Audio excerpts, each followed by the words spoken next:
Key warning. The galaxy had always kept its distance from Earth. Not out of fear, not out of respect, but out of something harder to explain, a kind of uncertainty. Humans arrived late to the stars. Late but not weak. They spoke little, traded little, fought rarely, but they watched, listened, learned, and then one day, a message arrived. Not from friend, not from an ally, from the Halvan Directive. An empire so vast, its borders spanned 3 spiral arms. Old, cold, unshakably sure of its power. The message was clear: submit, or be adjusted. That was their way. They didn't invade. They absorbed. Through trade, through pressure, through promises spoken like threats. They had done it before, to others. And now, they had turned to Earth. They expected fear, compliance, the usual diplomatic dance. But Earth did not answer with politics, or pleas, or panic. Instead, they issued a reply. Just 4 words, transmitted once, encrypted with a key that hadn't been used in generations. You are not ready. Nothing more. And then Earth went silent. No ships moved. No embassies spoke. No protests filed. Just silence. But in the corners of deep space, somewhere behind the quiet hum of human satellites, something began to shift. A system once thought shut down started humming again. A station long believed abandoned sent a ping into the dark. And far beyond the orbit of Pluto, a listening array blinked once. Green. The Halvan didn't understand the reply. Not at first, but they would. Because Earth hadn't ignored the threat. They had acknowledged it. And then they warned. The arrival of the Halvan Directive. The message arrived at 3:07 Earth Standard Time. No ceremony, no preamble, just a data pulse, sharp and direct. It was routed through neutral systems, filtered through 16 diplomatic relays, and wrapped in the crest of the Halvan Directive. A long, thorn symbol etched in pale blue light. The content was short, 12 lines. Every word calculated. Not a request, not an offer, but a formal notice. Earth's independence had been reviewed. Its expansion considered inefficient. Its policies marked as non-compliant. The Halvan Directive had decided. Earth was to be brought into alignment. They didn't call it conquest. They never did. They used words like integration, adjustment, stability, words that sounded clean, but meant something else entirely. They gave Earth a time frame, 3 galactic cycles, roughly 7 Earth years, to submit or be restructured. It was the kind of message that came after a long string of small warnings. Missing trade opportunities, denied science packs, restricted access to jump gates. Earth had seen it coming, but what the Halvan didn't expect was that Earth had planned for it. The message landed in the heart of Earth's diplomatic hub, a quiet orbital platform above the far side of the moon, operated mostly by machines, staffed by only a few dozen humans. They read it, copied it, filed it. No alarms were raised. No emergency summits called. Just acknowledgement. A whisper moved through the deeper systems. Not across public networks. Not through political offices. But through something older. Buried. Unlisted. People began to appear. Not leaders. Not military commanders. Archivists. Signal engineers. Old minds. The kind of people who remembered things the world had chosen to forget. The Halvan waited for a response. They expected the usual delay. Earth was known for its slow, cautious diplomacy. But after 12 days, they received it. A small packet, low priority stream, no encryption, no ceremony. For words, you are not ready. That was all. No salutation, no clarification. The Halvan were confused, then amused, then irritated. They had seen resistance before, from younger races, from fading empires clinging to sovereignty. But Earth's message was different. It didn't refuse. It didn't warn. It didn't even sound concerned. It simply stated a fact, one the Halvan couldn't understand. And then something stranger happened. Earth went quiet, not diplomatically, existentially. Communication slowed. The usual data streams thinned. Research outputs dropped. Satellite traffic patterns changed. Earth wasn't panicking. It was preparing. But no one could see for what. Not yet. How the galaxy saw us. To understand what came next. You have to know what the galaxy thought of Earth, of humanity. They didn't hate us. They didn't admire us. They simply didn't know what to make of us. To them, we were contradictions, late to the stars, but already building ships that could think for themselves. Primitive in many ways, yet inventing things no other species had ever imagined. Too loud, too curious, too unregulated, and above all, too unpredictable. Humanity didn't behave the way the galaxy was used to. We didn't form a single government. We didn't build orderly fleets. We didn't ask permission before launching our first colony ships. And when we were invited into the galactic community, we didn't celebrate. We listened, then quietly started doing things our way. It unsettled them, because the galaxy had a rhythm, a pattern, an expectation of how things should go. But Earth never fit. They called us chaotic, disorganized, emotionally unstable. But that wasn't the full picture, because behind our strange humor, behind our arguments and messy politics, was something they rarely saw. Patience, not the kind that waits in stillness, but the kind that endures.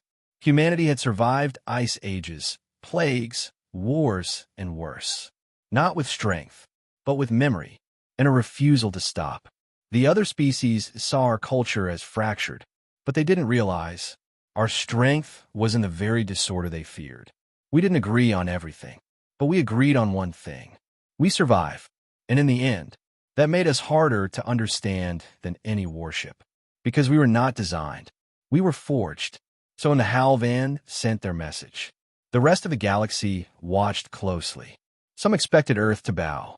Others expected fire. A few expected silence. But what they got was something else entirely. A warning without threat. A reply without fear. A message that carried no weapon, and yet felt heavier than any fleet. And it unsettled them, because for the first time, humanity wasn't reacting to the galaxy. The galaxy was reacting to us. The message sent across stars. The transmission from Earth had been short, just 4 words, but traveled far, across relay stations, through diplomatic satellites, over silent channels that hadn't been used in years. You are not ready. The message wasn't blocked. It wasn't dismissed. It was studied by linguists, by intelligence analysts, by the HAL van themselves, because no one could agree on what it meant. Not ready for what? Was it arrogance? A threat? A misunderstanding? The HAL van resent their terms, this time with more clarity, more force behind their words. They expected Earth to reconsider, to respond with negotiation, to at least explain itself. But Earth sent nothing. No clarification, no counter, just silence. And yet, it wasn't the kind of silence that came from weakness. It wasn't the silence of fear. It was the silence of something waiting, something certain, something that had already seen what was coming. Across human space, subtle changes began. Not military movements, not declarations, just redirection. Civilian traffic slowed. Research vessels returned to dock. Exploration probes changed course. Even Earth's news feeds, usually noisy and chaotic, grew quiet, not censored, just still, as if the planet itself was holding its breath. And in the background, beneath the usual hum of radio chatter and orbital coordination, a different kind of signal began to move. Not loud, not fast, but deep, low-frequency pulses, echoing in patterns that didn't match any known code. Old satellites turned slightly off course. Outdated beacons, decommissioned decades ago, lit up for the first time in years.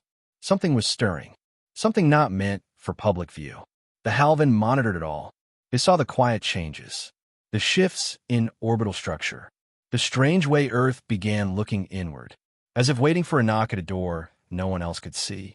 And they grew uneasy, because the galaxy had protocols, systems, chains of command. But Earth had only sent a message. One message, and it was enough to stop the usual machinery of response. Because even though the HAL van had not yet been answered with force, they had been warned. And warnings from Earth were not like warnings from anyone else. The quiet archives of Earth. There were places on Earth that didn't show up on star maps. Not because they were hidden, but because no one thought to look there. Old facilities buried under stone. Mountains that hummed faintly beneath the snow. Satellites that turned too slowly to notice. These weren't weapon stations. They weren't research labs. They were archives. Not of books, not of history, but of possibilities. Files that no one opened. Projects that were never finished. Not because they failed, but because they worked too well. And all of it sat quietly, unmarked, unspoken, waiting. The Halvan believed Earth was a new power. Young, unrefined, disorganized. But Earth had been preparing for a long time. Not for war, not for dominance, for uncertainty. Humanity had always known that something would come. Something stronger, something stranger. So they had built accordingly. Not fleets, not planet killers. They built systems. Questions encoded in machines. Defense plans written not in orders, but in ideas. And stored in places that no one had touched. In over 100 years. Until now. In the weeks after the Halvan threat, strange patterns appeared in Earth's orbital data. Tiny satellites, no larger than a child's backpack, began blinking in sequence. They weren't communicating. They weren't scanning. They were activating. Low-power arrays turned toward deep space. Dusty computers booted up, running code that hadn't been updated since before the first Martian colony. But the code still worked, because it wasn't written to change. It was written to remember. And what it remembered wasn't just Earth's past. It was Earth's warning system, not for the planet, but for everyone else. The archives held no weapons, just records, simulations, projections, files with names like, when they don't listen, responses to cultural arrogance, language beyond threat, thousands of them, each one representing a moment that hadn't happened yet, but might, and someone, somewhere inside Earth's silent command chain, was opening those files again, not to use them, but to understand them, to remember what Earth had once planned, quietly, in case the stars ever stopped being kind. The Halvan never saw the archives. They never even knew they existed. But in the quiet movement of forgotten systems, in the way Earth's silence deepened instead of cracked, they began to suspect. They hadn't threatened an empire. They had disturbed something older, something they couldn't see, not a fleet, a memory. And memories, don't forget, the human condition they didn't understand. The Halvan Directive had studied humanity. They had read our transmissions, watched our early colonies, analyzed our languages, our politics, our mistakes. They believed they understood us. They were wrong, because they measured us by what they saw, not what we carried. They saw a species divided by borders, torn by disagreement, forever chasing its own tail. But they didn't see the weight behind our eyes, the stories we told ourselves in the dark, the scars we didn't hide. They didn't understand what it meant to build a world from ash and still plant flowers, to survive not in spite of pain, but because of it. They didn't know what it meant to be human. They thought we feared death, that we would bow at the edge of destruction. But fear to humans is not a wall. It's a tool, a signal, a sharpening of the senses. Fear doesn't stop us. It prepares us. The Halvan had never known loss the way Earth had. Not the slow kind. The kind that stretches for generations. The kind that teaches not hatred, but caution.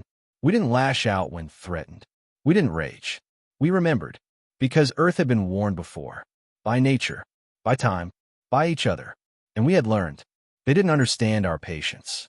The Halvan moved quickly, expanded like fire, convinced that speed was strength. But humans wait. We watch. We endure. We outlast. And when the time comes, we respond, not out of impulse, but out of decision. The Halvan believed power was in technology, in control, in perfect systems. But for humans, power was something quieter, the ability to choose stillness. To walk away from strength, to not strike first, because real power isn't in what you can do. It's in what you're willing to hold back.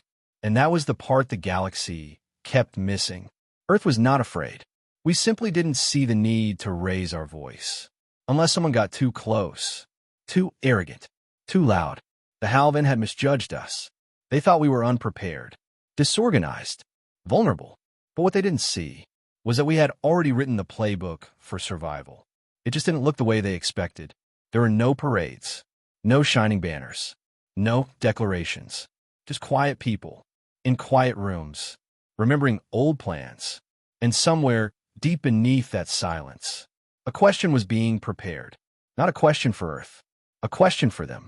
The eyes in the cold places, far beyond the busy orbital rings and glowing trade lanes. Past the last blinking satellites, there were other places, quieter places, places where human presence didn't shine. It waited. Black stations, ice moons, sensor arrays disguised as dust. The galaxy had long assumed Earth's power was limited. What they saw, ships, colonies, diplomats, seemed manageable. But they never looked further. They never noticed what was hidden.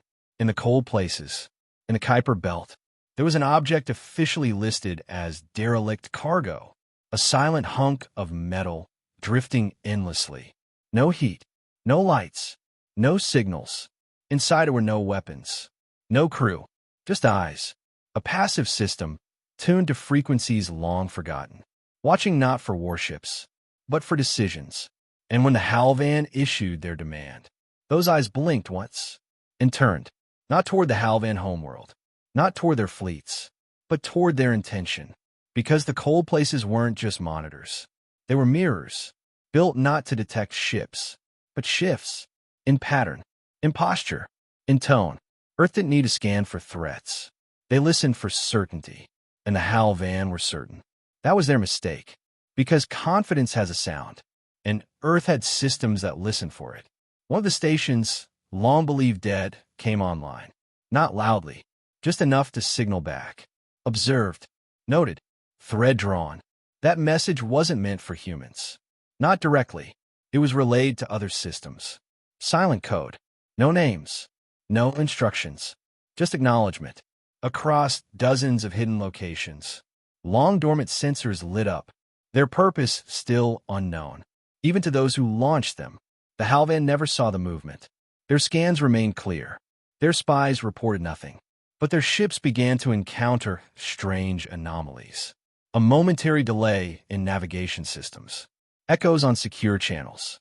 A slight shift in stellar drift calculations. Off by fractions, but always toward Earth. They filed reports, opened investigations, and slowly, quietly, they began to realize something was watching them, and it wasn't looking at their weapons. It was looking at their intent. Earth had never built a massive navy, never claimed territory with force.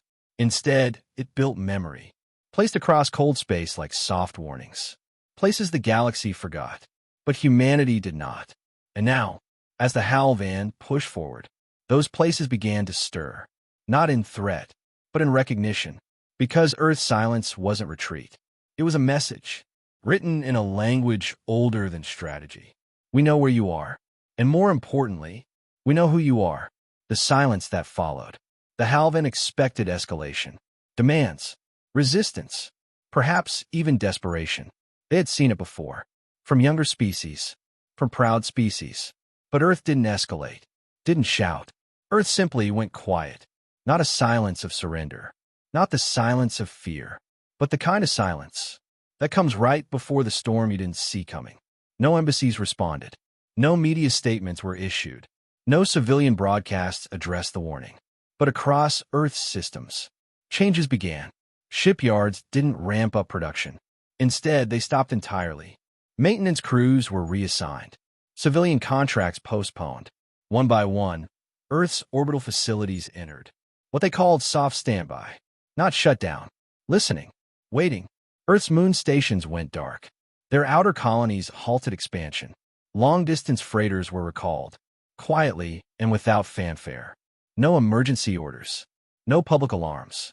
Just a long, slow breath inward. The kind taken before a word. No one wants to speak. In low Earth orbit, an old array blinked to life. It wasn't a weapon. It wasn't a scanner. It was a clock. Not to mark time. But wait. It began counting. Not forward. Not backward. Just measuring. Something only Earth understood. Because this was not preparation for war. This was a measurement of moment. The Halvan saw the withdrawal of Earth's activity. They misread it as hesitation. But it wasn't retreat.